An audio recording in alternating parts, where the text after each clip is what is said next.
દિન વિશેષ કાર્યક્રમમાં આપ સૌનું સ્વાગત છે। આજે 18 ઓગસ્ટ એટલે નેતાજી સુભાષચંદ્ર બોઝનો નિર્વાણ દિવસ। આમ તો નેતાજી સુભાષચંદ્ર બોઝનું મૃત્યુ આજે પણ એક રહસ્ય રહ્યું છે, પરંતુ 18 ઓગસ્ટ 1945ના દિવસે એક વિમાન દુર્ઘટના બની અને એ વિમાન દુર્ઘટનામાં સુભાષચંદ્ર બોઝનું મૃત્યુ થયું। એ હજુ પણ એક કોયડો છે, પણ છતાંય આજના દિવસે વિમાન દુર્ઘટના થયેલી। તેઓનો જન્મ 23 જાન્યુઆરી 1897માં ઓરિસ્સામાં થયો હતો। મહાન દેશભક્તો, મહાન ક્રાંતિકારીઓમાંના એક એટલે નેતાજી સુભાષચંદ્ર બોઝ। તેઓએ નારો આપેલો, તુમ મુझे खून दो मैं तुम्हें आज़ादी दूंगा, ચલો દિલ્હી, જય હિન્દ। આ ત્રણ નારાઓ એમણે આપેલા। આજે પણ આપણે જય હિન્દનો નારો લગાવીએ છીએ।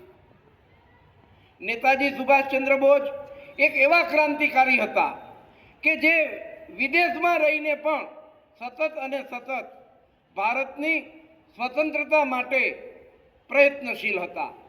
જાપાનની મદદથી એમણે આઝાદ હિન્દ ફૌજની રચના કરી અને એ રીતે એ ભારતને આઝાદ કરવા માટે ગરમ દળના એક ભાગ તરીકે સતત અને સતત પ્રયત્નશીલ હતા।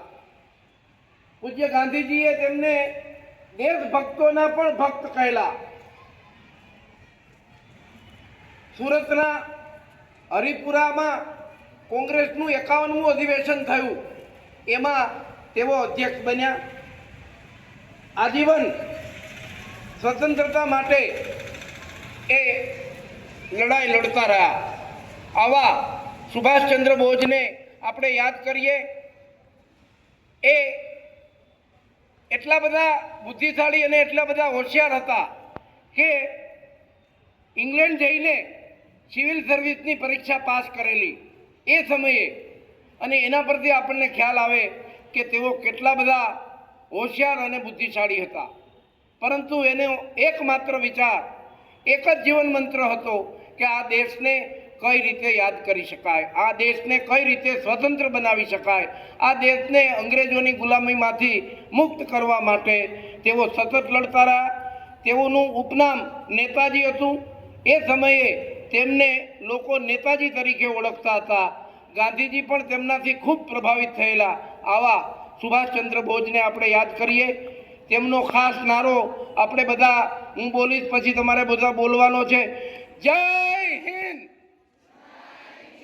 જય હિન્દ, જય હિન્દ। ધન્યવાદ।